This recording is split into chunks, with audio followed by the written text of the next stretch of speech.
The Adventures of Huckleberry Finn by Mark Twain. Chapter-7. Get up! What you bout? I opened my eyes and looked around, trying to make out where I was. It was after sunup, and I had been sound asleep. Pap was standing over me, looking sour and sick, too. He says, "What you doing with this gun?" I judged he didn't know nothing about what he had been doing, so I says, "Somebody tried to get in, so I was laying for him." Why didn't you roust me out? Well, I tried to, but I couldn't. I couldn't budge you. Well, all right. Don't stand there palavering all day, but out with you and see if there's a fish on the lines for breakfast. I'll be along in a minute. He unlocked the door, and I cleared out up the riverbank. I noticed some pieces of limbs and such things floating down, and a sprinkling of bark, so I knowed the river had begun to rise. I reckoned I would have great times now if I was over at the town. The June rise used to be always luck for me, because as soon as that rise begins, here comes cordwood floating down and pieces of log rafts, sometimes a dozen logs together. So all you have to do is to catch them and sell them to the wood yards and the sawmill. I went along up the bank with one eye out for Pap and the other one out for what the rise might fetch along. Well, all at once, here comes a canoe, just a beauty too, about 13 or 14 foot long, riding high like a duck. I shot head first off the bank like a frog, clothes and all, and struck out for the canoe. I just expected there'd be somebody laying down in it, because people often done that to fool folks, and when a chap had pulled a skiff out, most to it they'd raise up and laugh at him. But it warn't so this time. It was a drift canoe, sure enough, and I clumb in and paddled her ashore. Thinks I, the old man will be glad when he sees this. She's worth $10. But when I got to shore, Pap wasn't in sight yet, and as I was running her into a little creek like a gully, all hung over with vines and willows, I struck another idea. I judged I'd hide her good, and then, instead of taking to the woods when I run off, I'd go down the river about 50 mile and camp in one place for good, and not have such a rough time tramping on foot. It was pretty close to the shanty, and I thought I heard the old man coming all the time, but I got her hid, and then I out and looked around a bunch of willows, and there was the old man down the path a piece, just drawing a bead on a bird with his gun. So he hadn't seen anything. When he got along, I was hard at it, taking up a trot line. He abused me a little for being so slow, but I told him I fell in the river, and that was what made me so long. I knowed he would see I was wet, and then he would be asking questions. We got 5 catfish off the lines and went home. While we laid off after breakfast to sleep up, both of us being about wore out, I got to thinking that if I could fix up some way to keep Pap and the widow from trying to follow me, it would be a certainer thing than trusting to luck to get far enough off before they missed me. You see, all kinds of things might happen. Well, I didn't see no way for a while, but by and by Pap raised up a minute to drink another barrel of water, and he says, "Another time a man comes a-prowling around here, you roust me out, you hear? That man weren't here for no good. I'd shot him. Next time you roust me out, you hear?" Then he dropped down and went to sleep again. But what he had been saying give me the very idea I wanted. I says to myself, I can fix it now so nobody won't think of following me. About 12 o'clock, we turned out and went along up the bank. The river was coming up pretty fast, and lots of driftwood going by on the rise. By and by, along comes part of a log raft, 9 logs fast together. We went out with the skiff and towed it ashore. Then we had dinner. Anybody but Pap would have waited and seen the day through so as to catch more stuff, but that weren't Pap's style. 9 logs was enough for one time. He must shove right over to town and sell. So he locked me in and took the skiff and started off towing the raft about 3:30. I judged he wouldn't come back that night. I waited till I reckoned he had got a good start. Then I out with my saw and went to work on that log again. Before he was the other side of the river, I was out of the hole. Him and his raft was just a speck on the water away off yonder. I took the sack of cornmeal and took it to where the canoe was hid and shoved the vines and branches apart and put it in. Then I done the same with the side of bacon, then the whiskey jug. I took all the coffee and sugar there was and all the ammunition. I took the wadding, I took the bucket and gourd, I took a dipper and a tin cup and my old saw and 2 blankets and the skillet and the coffee pot. I took fish lines and matches and other things, everything that was worth a cent. I cleaned out the place. I wanted an axe, but there wasn't any, only the one out at the wood pile, and I knowed why I was going to leave that. I fetched out the gun, and now I was done. I had wore the ground a good deal crawling out of the hole and dragging out so many things, so I fixed that as good as I could from the outside by scattering dust on the place, which covered up the smoothness and the sawdust. Then I fixed a piece of log back into its place and put 2 rocks under it and one against it to hold it there, for it was bent up at that place and didn't quite touch ground. If you stood 4 or 5 foot away and didn't know it was sawed, you would never notice it, and besides, this was the back of the cabin, and it weren't likely anybody would go fooling around there.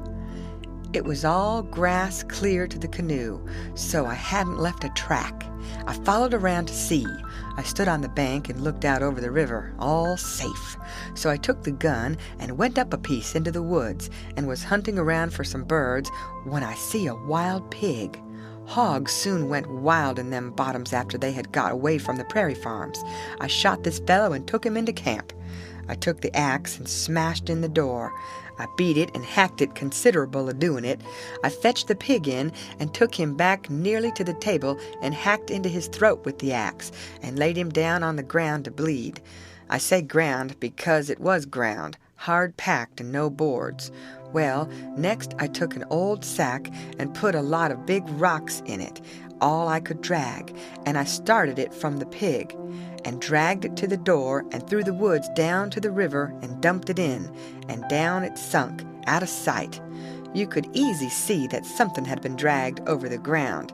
I did wish Tom Sawyer was there. I knowed he would take an interest in this kind of business and throw in the fancy touches. Nobody could spread himself like Tom Sawyer in such a thing as that. Well, last I pulled out some of my hair and blooded the axe good, and stuck it on the backside and slung the axe in the corner.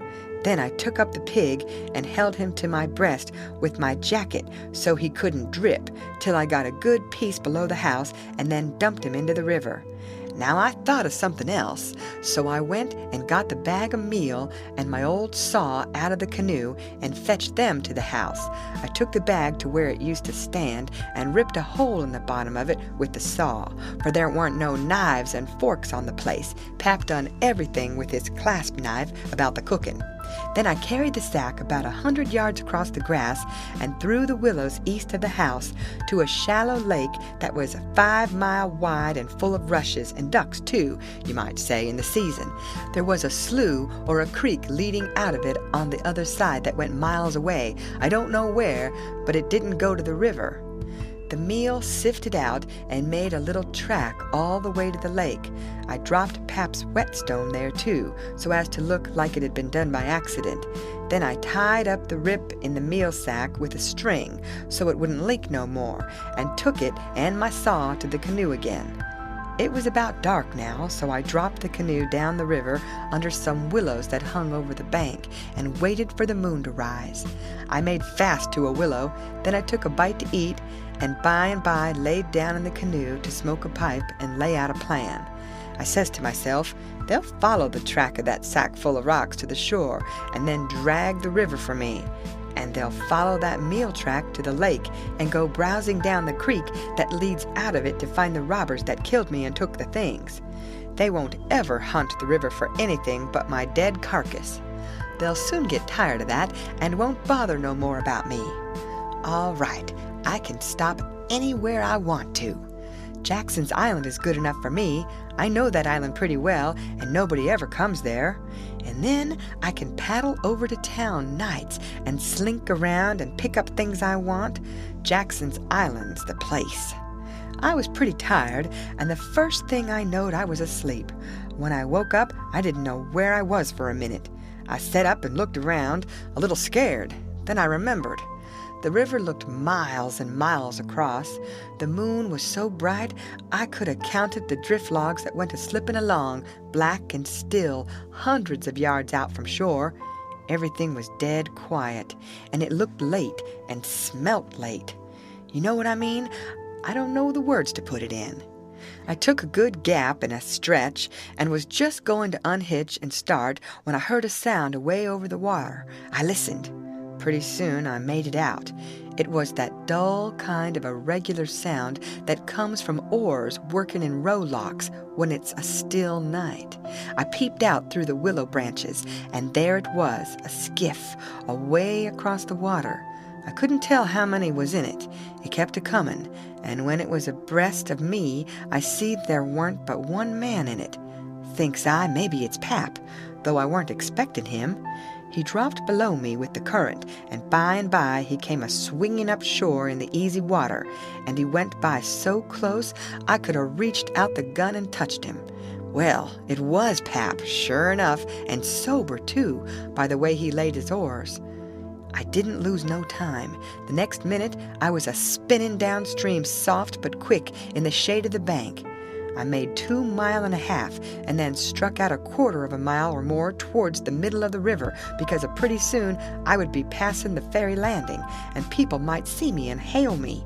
I got out amongst the driftwood and then laid down in the bottom of the canoe and let her float. I laid there and had a good rest and a smoke out of my pipe, looking away into the sky, not a cloud in it. The sky looks ever so deep when you lay down on your back in the moonshine. I never knowed it before. And how far a body can hear on the water such nights. I heard people talking at the ferry landing. I heard what they said, too, every word of it. One man said it was getting towards the long days and the short nights now. The other one said this weren't one of the short ones, he reckoned, and then they laughed. And he said it over again, and they laughed again. Then they waked up another fellow and told him and laughed. But he didn't laugh. He ripped out something brisk and said let him alone. The first fellow said he'd loathe to tell it to his old woman. She would think it was pretty good, but he said that weren't nothing to some things he had said in his time. I heard one man say it was nearly 3 o'clock, and he hoped daylight wouldn't wait more than about a week longer. After that, the talk got further and further away, and I couldn't make out the words anymore. But I could hear the mumble, and now and then a laugh, too, but it seemed a long ways off. I was way below the ferry now. I rose up, and there was Jackson's Island, about 2.5 miles downstream, heavy timbered and standing up out of the middle of the river, big and dark and solid, like a steamboat without any lights. There weren't any signs of the bar at the head. It was all underwater now. It didn't take me long to get there. I shot past the head at a ripping rate. The current was so swift, and then I got into the dead water and landed on the side towards the Illinois shore. I run the canoe into a deep dent in the bank that I knowed about. I had to part the willow branches to get in, and when I made fast, nobody could have seen the canoe from the outside. I went up and sat down on a log at the head of the island and looked out on the big river and the black driftwood and away over to the town 3 miles away where there was 3 or 4 lights twinkling. A monstrous big lumber raft was about 1 mile upstream coming along down with a lantern in the middle of it. I watched it come creeping down, and when it was most abreast of where I stood, I heard a man say, "Stern oars there! Heave her head to starboard!" I heard that just as plain as if the man was by my side. There was a little gray in the sky now, so I stepped into the woods and laid down for a nap before breakfast. End of chapter. Read by Lorraine Montgomery for Lit to Go on the web at fcit.usf.edu.